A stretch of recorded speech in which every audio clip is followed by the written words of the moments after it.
Hey guys, welcome to another episode of Freight Train Adventures. This one's going to be probably one of my shorter videos.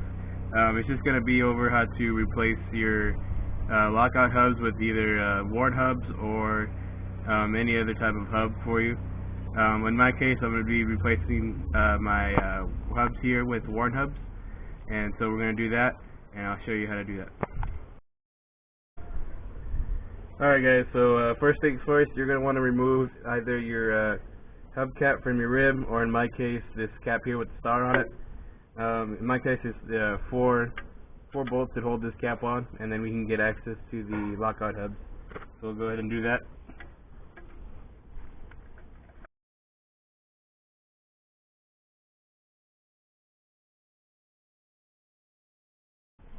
Alright, it's loose, so we're just going to take that out.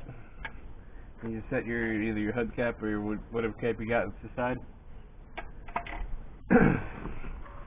And then as you can see here, unfortunately my lockout hub fell out, but it was no matter. That lockout hub was broken, so now I went to the junkyard and got these worn hubs for practically a steal. So we're going to be installing those, and then I'll show you how that goes. Alrighty guys, so got my worn hub, junkyard find, pretty good find if I do say so myself, not too bad.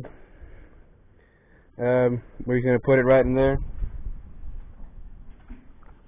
A lot of the 4x4 forums, which I follow just because I have the Dana 60 axle, they say to use the minimum amount of grease that you can. They actually recommend to use just the differential fluid that you use. So I went ahead and just, I don't know if you can tell here, but I just went and coated all the splines in differential oil, and then also I put the differential oil in there, coated it real nice, and then what you're going to want to do is you just want to put it right in there, and then you're going to put the other part in. Alrighty, so pretty self-explanatory on how you put it in there. You just line up this spline right here, and you put it just to fit right in. Don't force it. It'll just slide right in. So here we go. Okay.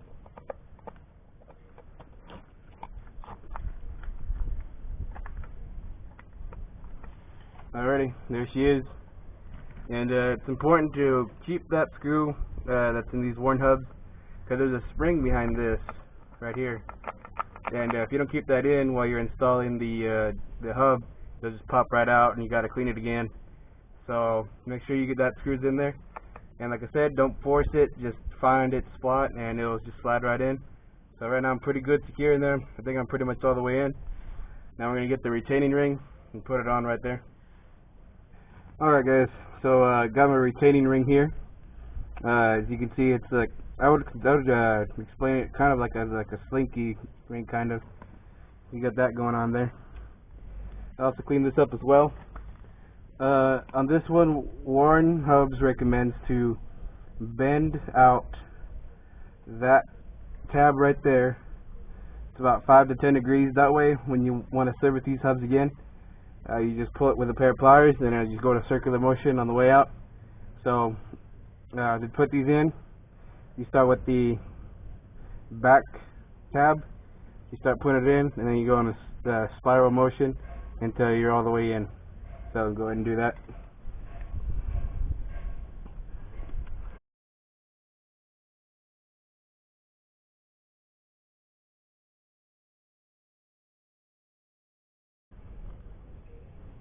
Alright, and don't forget to kind of bend that a little bit. And it is. So there you go. There's your retaining ring. It holds your hub gears in. And now we can go ahead and put the cap and then the corresponding bolts in there. So we'll go ahead and get that, and then we'll put it in. Alright guys, so I got my worn hub here, as you can see. If you'll notice, it'll change from lock to free. Now the reason it doesn't say auto is because these are manual hubs. This will change your hubs to be now manual. Now, in order to do so, you have to plug the vacuum cap, the vacuum on the back side of the tire. You have to plug it with the cap, and then I would recommend just pulling the vacuum relay or solenoid, I think it's called, on the under the hood near the vacuum canister on the passenger side. That way it takes out the auto, and when you want to go four-wheeling, just lock it up and you're ready to go. And when you install the caps here, you want it to be in the free position, and then you'll line it up with the tabs here corresponding with these 3 tabs there, and then you want to put it in free, and then you'll put the bolts in. So here we go.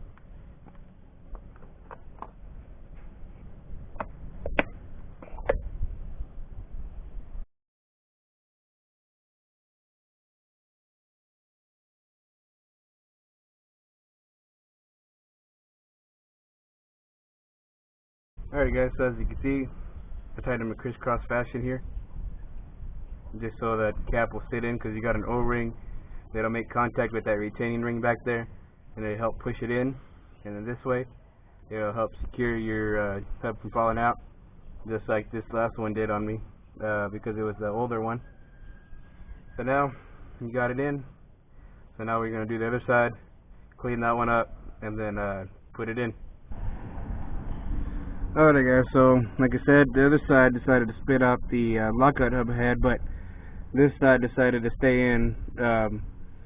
Normally there would be a retaining ring that you would have to take off. You have to squeeze and take off with some pliers. I don't know where that went. I guess that one got worn out when I had to put them back together. But like I said, like you can see, there's free, and then there's lock. So on some models it does say auto, but I guess on this one it does not. So to take out this, you just wiggle it up and down and come right out, and there you go. That's the old lockout. Kind of nasty looking. Cheap though, because they're just made out of plastic internals, where the worn hubs do have all metal internals and are made in the USA. So there's the old one. Okay, throw that aside, or keep it for later just in case for emergency. And now we'll clean that out and put in the new one. Alright guys, so I got this all cleaned up, pretty much ready to be assembled and put back in. I don't know if you can see, but the shininess there is from the me lubricating it with the differential fluid that mine takes. Yours might take different, but on the 4x forms that I'm on, it says to use minimal grease as you can. That being, some people even said not to use any at all. So I think that was a little bit too drastic. So went ahead and used the differential fluid there and lubed it all up. And then now, if you can notice, that hole right there is different from the other ones, and that's for the screw that holds in this gear from popping out, because there's a spring behind it. So we put that in, and then we can go ahead and move on to the truck and put it in.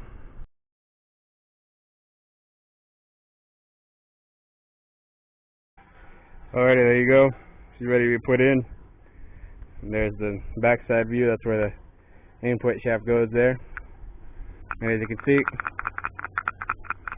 won't fall out because of that right there.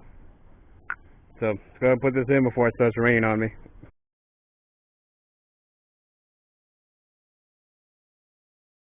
Alright guys, I think this is as clean as I'm going to get it. So now I'm going to put some differential fluid in there. Just to lube everything up. Not too much, but just a little bit, just so you can get them splines kind of lubed up there. Alrighty, that should be enough. And also, before I forget to mention, you're going to want to probably look at that. Make sure that lock ring back there is good.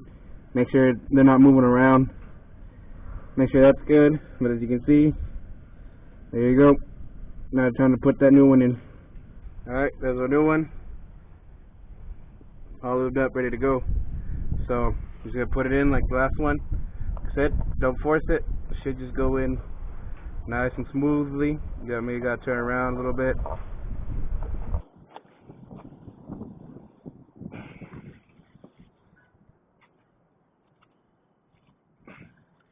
Alright, there you go.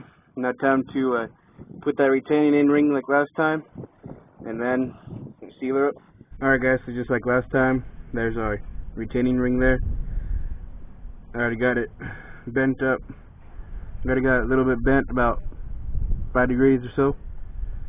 Now you want to put the unbent side in first, and then do a spiral motion to put it back in like the other side.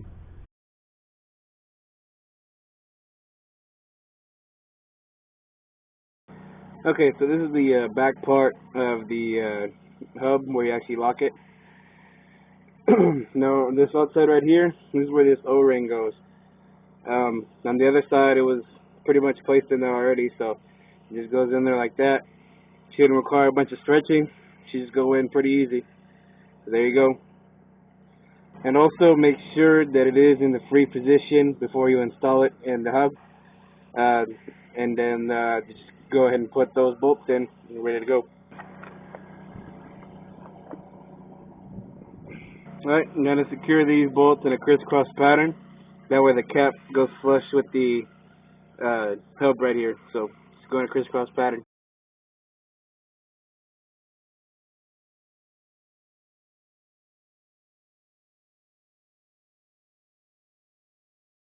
Alrighty, there are both the hubs in, so now I'm going to go test drive it and see if she'll engage 4x4.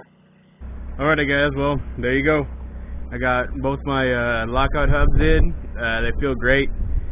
Just test drove it and they did awesome, so it feels good to have 4x4 now, and just in case I get in any kind of sticky situation, I can just go up here to the front, lock them in manually, and keep on trucking. So thanks guys for watching, and stay tuned for more at Freight Train Adventures.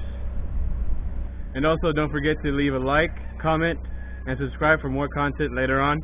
If you guys have any questions or any suggestions on any videos I should do, leave a comment on that, or you can email me directly, and I'll be sure to get back with you very soon. Thank you, and thanks for watching.